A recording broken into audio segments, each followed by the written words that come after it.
I never thought my life would change on an ordinary day under the scorching Samaritan sun. My life was routine, a cycle of shame and isolation. I came to Jacob's well at noon when no one else would. The whispers, the scornful glances. I avoided them all. People only saw my failures, my broken past, my string of shattered relationships. The heat was oppressive that day as I approached the well with my clay jar, my heart heavy with the familiar ache of loneliness. But then I saw him. A man, sitting there, a Jew. My steps faltered. Jews didn't speak to Samaritans, especially not to women like me. Still, I had no choice. I needed water. And then he spoke. "Give me a drink." I froze. His voice was kind but firm, and his eyes, they looked right through me, as if he could see the secrets I tried to hide.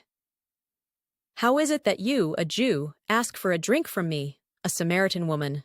I asked, trying to mask my surprise with sarcasm. "If you knew the gift of God," he replied, "and who it is that says to you, 'Give me a drink,' you would have asked him, and he would have given you living water." Living water? I stared at him, confused. Was this some kind of riddle? "Sir, you have nothing to draw water with, and the well is deep. Where do you get this living water?" His words captivated me.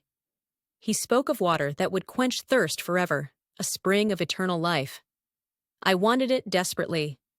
"Sir, give me this water," I said, almost pleading, "so that I will not be thirsty or have to come here to draw water." Then his tone changed, piercing yet gentle. "Go, call your husband, and come back."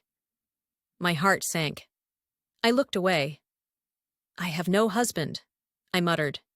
"You're right," he said. "You have had 5 husbands, and the man you now have is not your husband. What you have said is true." My breath caught in my throat. How could he know? No one knew me like this, my failures, my shame. And yet, he didn't condemn me. Instead, he spoke of worship, not tied to places, but in spirit and truth. I realized then, he was the Messiah, the one we'd been waiting for. I left my jar, my shame, and ran to the village.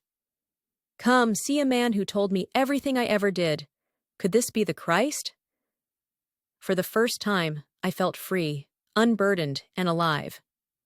That day, I found living water, and my life would never be the same.